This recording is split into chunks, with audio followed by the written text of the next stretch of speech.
right, good morning you guys, and happy Monday. I finished teaching a hoop class this morning, and then I had a little bit of time left over. I was just trying to choreograph some things in the studio, messing around, playing with that, and it was super fun.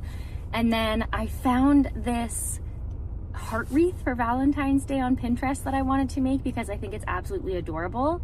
It's just one of those heart-shaped grapevine wreaths that I'm gonna go pick up from Michael's, but Fabricland was close to me, so I decided to make a pit stop here. I was going to film in there, and it totally just slipped my mind because it is so overwhelming in Fabricland, you guys. I didn't even know if it still existed as a place because I haven't been since I was a kid, but it very much exists, and I didn't know how much fabric I needed, but for this Valentine's Day wreath, I picked up this iridescent heart red kind of tulle shimmery fabric, and then this pink with red polka dot fabric.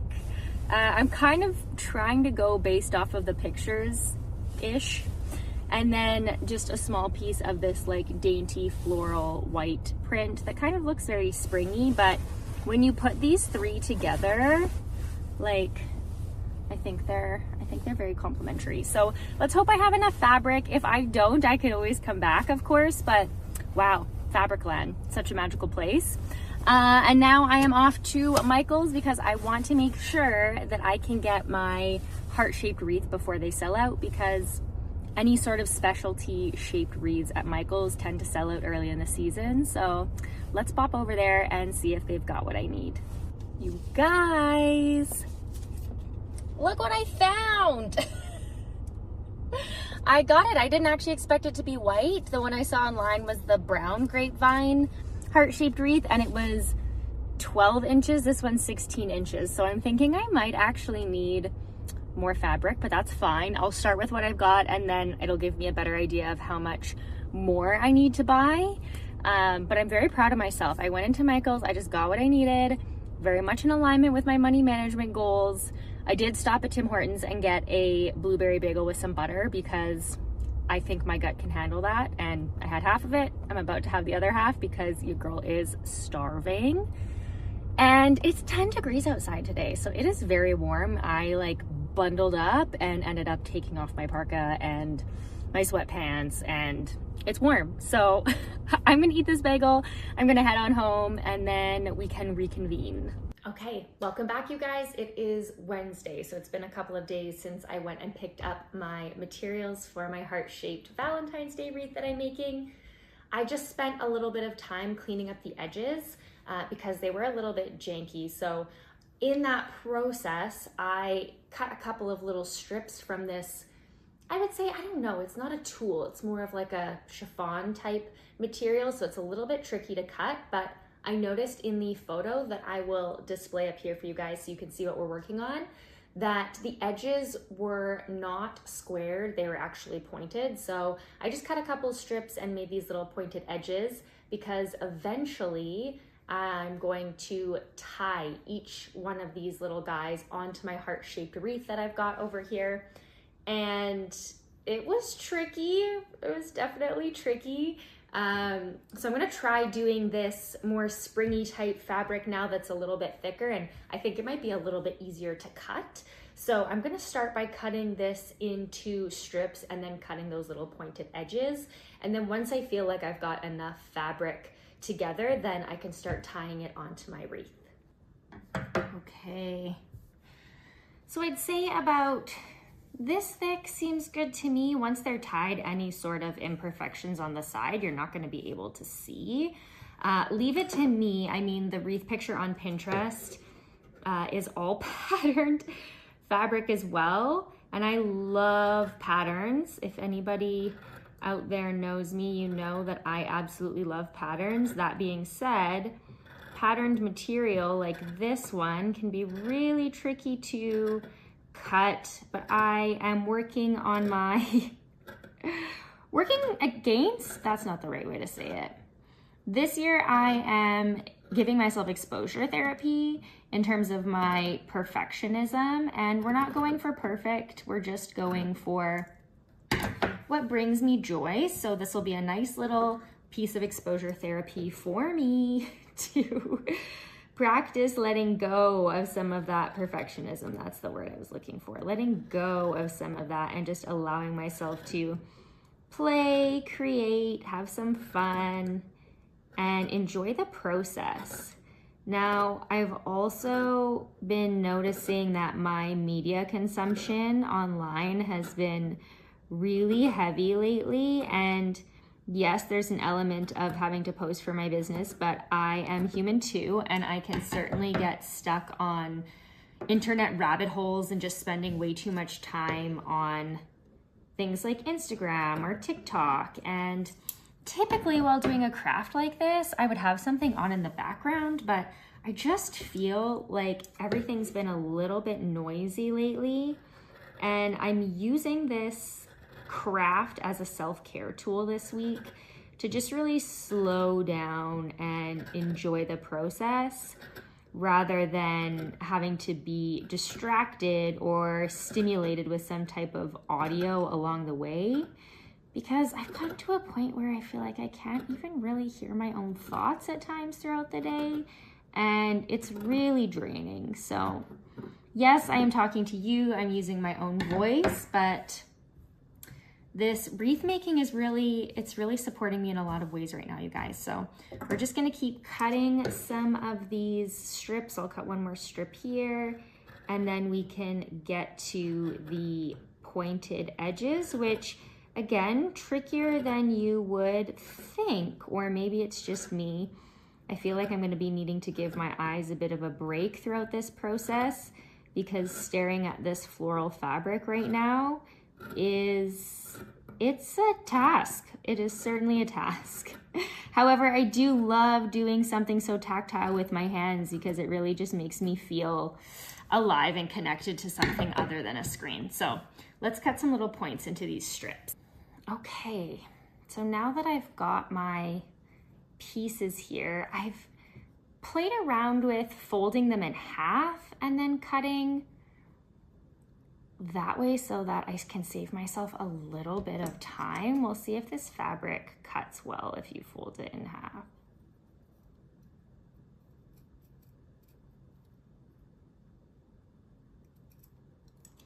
You know, I think it cuts better than this material here. So again, I'm just kind of eyeballing it. I don't need it to be perfect. I just need it to be pointed.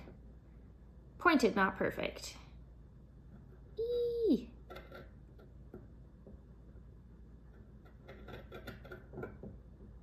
Of course, if it comes out like really, really janky, then I can fix it. But I would say all in all that is good. So I'm gonna fold and snip. That's the process today, fold and snip. I wonder if there's any other things in my life that I can apply that same process to. Reminds me of Bend and Snap from Legally Blonde, but crafting edition, fold and snip. I'll be real with you guys. I used to, when I was really young, I learned how to sew. I can't remember if it was my grandma or my mom that taught me how to sew, but somebody taught me how to sew. And the only awards that I received when I was in school were for sewing, like my home ec class and my scrapbooking class. So not surprised in the slightest that over a decade later, geez, 2 decades later, here I am with my fabric, making a craft on a really actually sunny and nice Wednesday afternoon. I'm enjoying this day so far. But what did I do this morning? I cleaned my house a little bit, sanded some of the holes that I've patched in the walls for our move, tidied up some dishes because the whole house feels quite chaotic when you're in the process of moving. So I like to have it really clean to kind of combat some of the chaos. And I think it helped. My gut was not in the best place this morning, so I had to take a couple of breaks, but I I'm enjoying this day so far, you guys. It's a nice little midweek reset, especially because last week was so busy for me. And I know it sounds cuckoo crazy, but I keep forgetting that I'm in a flare-up because I truly believe that the more I speak to myself and tell myself that, you know, my body is strong and healthy and I'm gonna get through this flare-up, that in time with the foods that I'm eating and the break, there's like a little bit of intermittent fasting going on here. Unintentionally, it's just kind of what my gut needs right now. But the more I keep telling myself, you know, I'm healthy, my body's capable of healing, and I'm doing everything I can to support myself through this flare, the better I'm gonna feel. So I'm not trying to fear monger my way into any further complications, but again, this flare is really mild and I'm really grateful for that. So here we are. Oh, this one's it's gonna give me some issues here. I can already feel it. Okay. And one more little snippy snip.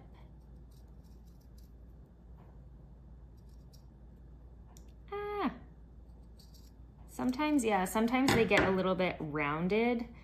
Will that be okay once I tie it? If I'm not sure if I like the cut or not, then I'll just take this and just fold it.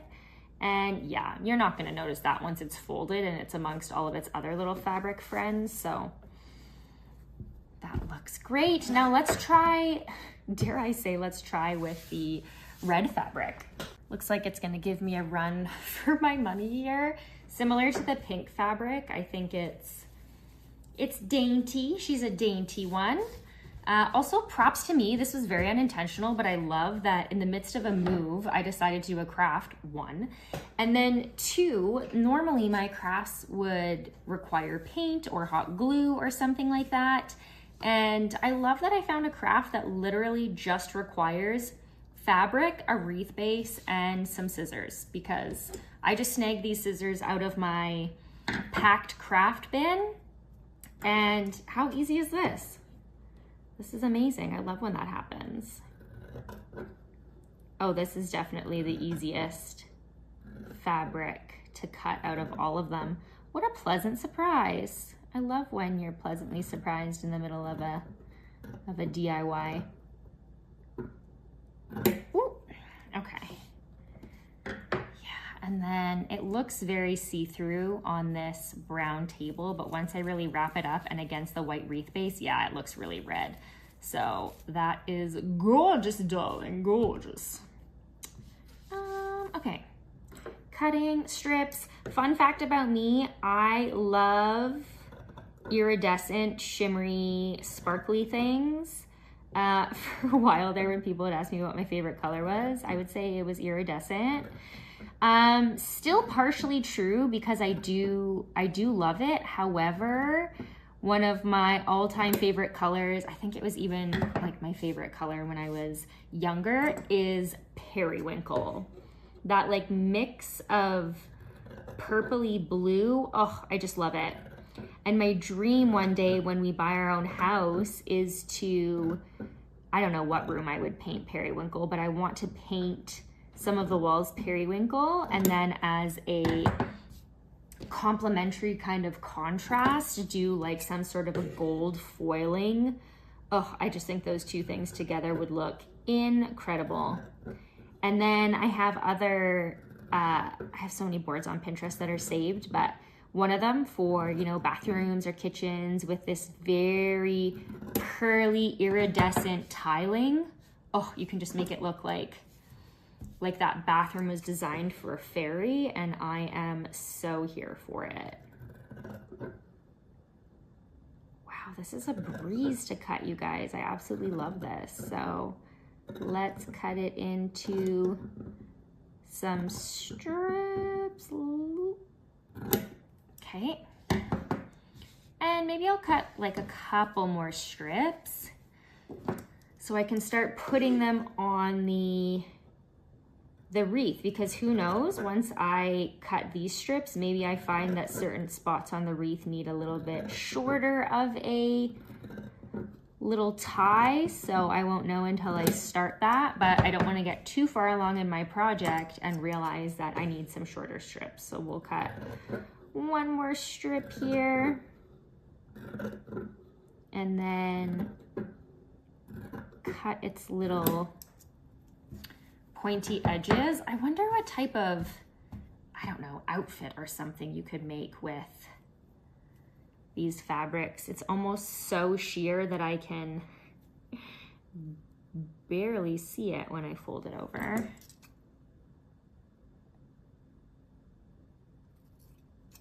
Oh yeah. Easy peasy lemon squeezy. We love that. We love when stuff's easy, you guys. Oh, yep, there it is. Bing, bang, boom. Here's my little strip. And I was thinking, of course, I make a lot of wreaths. I don't know what it is with me and wreaths, but I just really love making them. I was texting a friend recently, and I think she said something along the lines of, well, they're relatively easy to make and they're fun because you can switch them out for every season. And I was like, you know, that's exactly what it is. But I always want to put them on my front door on the outside, and then I make them out of such delicate materials that just feels like such a bad idea.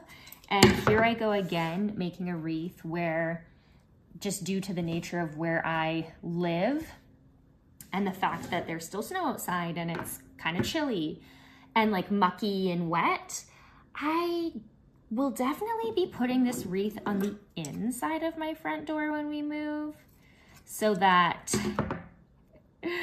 I don't put all of this love and time and energy into this craft and then have it get destroyed, because that has happened before where wreaths of mine have in one way or another become destroyed, and it is heartbreaking. How fitting for this heart fabric that I'm cutting, but it's so heartbreaking. So we'll put this on the inside of the door on the new house, and then we can see it too. When we sit in the living room, we can just admire it. And by we, I mean me. I will be the one to admire it.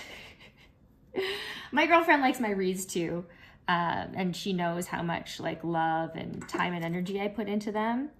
Anytime I make a new wreath, she'll be like, she'll rank it like, oh, this is your best wreath yet, or I think I like this one better for this reason. And I love her honesty, because I have, quite frankly, I have wreaths that are more my favorite as well.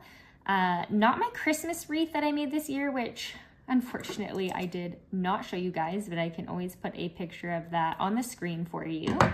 It feels incomplete because I bought fake snow at Michael's, and it was the wrong type of fake snow. It was for like those little villages, so it was basically just like a bag of dust.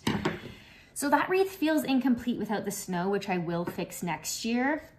I'm thinking that kind of fake spider web material for Halloween. I think that would be more the texture I'm looking for, but I did enjoy making that wreath. However, so far to date, my absolute favorite wreath is the moon wreath that I made for Halloween, which I will also put a picture on the screen for you guys if you haven't seen that video. But that wreath just has such a special place in my heart. And when we had friends over for craft night at Christmas and I showed her that picture, she said, you know, that wreath is the most you. And I was like, yeah, that's accurate. And I love that, because I love that you feel that way. I feel that way about myself as well. Like, it's a direct extension of my witchy soul. So anyways, I'm rambling. Let's start tying some of these onto the wreath and just see where we get.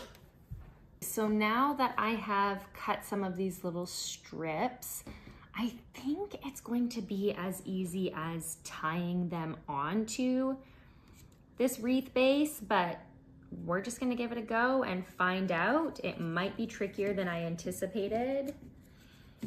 In this moment, that is exactly what it feels like. Oh, should I have made them bigger and put it all the way around the wreath? Maybe I should have. Okay, well, There are some little holes that have space on them, so maybe now I know I need to make larger, there we go. I need to make larger pieces so I can actually wrap it all the way around the wreath. Does it need to be double knotted? Maybe. Let's see. Let's just see. This is the creative process of trying things out just to see how they go. Yeah, double wrapped is better. Also, we are losing some serious light right now, you guys. Stand by. Okay, so I'm gonna wanna make some longer pieces. Noted. Noted. Yeah, because otherwise this is gonna be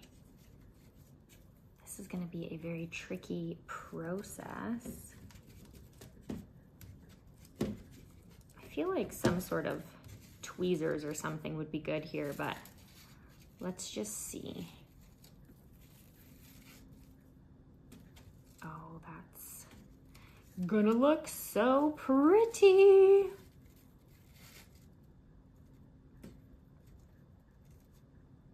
Okay, so this fabric actually,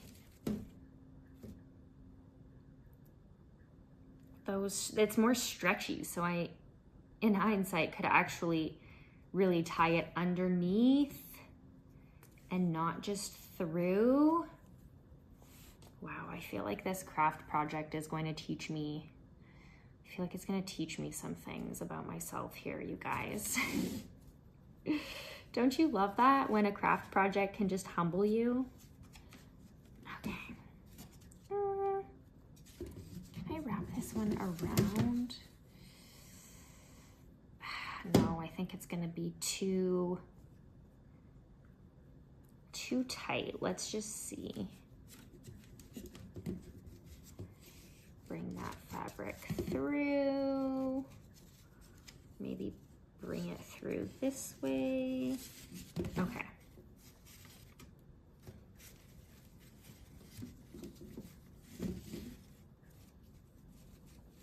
I want to tie it so that you see the floral print rather than just the white. Okay. So we really want to clump these guys together. And then I can use another red piece in this general vicinity to kind of add a little bit more red here. How am I going to do that? I guess I can try it like this. Okay. Move that guy out of the way. And then tie this guy here. Oh yeah, he's gonna look a little bit smaller. Oh, cute. Okay, so it's a mama and a baby. Gosh, I'm so silly. Okay, I actually think that this red one, upon seeing this now, I feel like tying it around the whole wreath base with the red material is going to be a better idea, so that all the little bows are closer in size when they're attached to the wreath. How do I get you undone? Here we go, let's see. It's being finicky. Oh, there we go. Okay. So rather than doing that there, let's wrap it around. Ah, yes, yes, yes, yes. And then that will be better, I think. Cute. And then we can kind of just smush these together. As you can see, this is going to take a little bit of time, but So far we're attaching them, and the whole wreath is just going to be covered in these little fabric bits, smushed together so that eventually it looks exactly like the picture. Your girl's gonna have to cut a little bit of longer strips, so I'm glad we decided to test this out beforehand. Okay, let's see. Let's see, I think it still needs to be a smidgen, yeah, a smidgen longer. So that means I'm going to have to cut the fabric lengthwise instead here, but that's okay. I can undo this one, and this can be another strip for the top up here because I know that length works just a little bit better for the top of the wreath. This is how we learn, you guys. This is how we learn. If I'm here and I tie it this way, oh yeah, that looks like it's gonna be absolute perfection. See, there I go, using that word, perfection. Again, it's not gonna be perfect. It's going to be stunning. It's going to be beautiful. Okay, there we go. Ah! Oh my gosh, Keisha.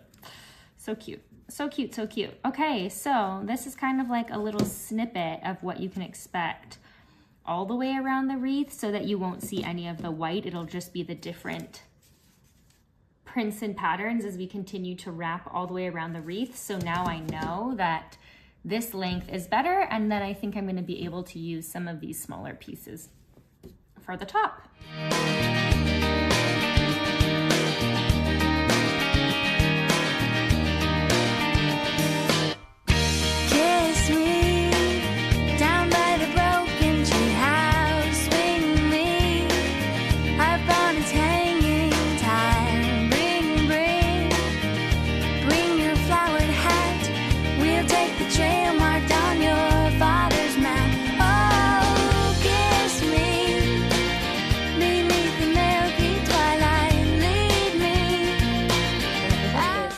I saw these like red and pink velvet hearts when I was at Michael's. They're probably like about yay big, like a hand heart size, but I could dangle that from the center.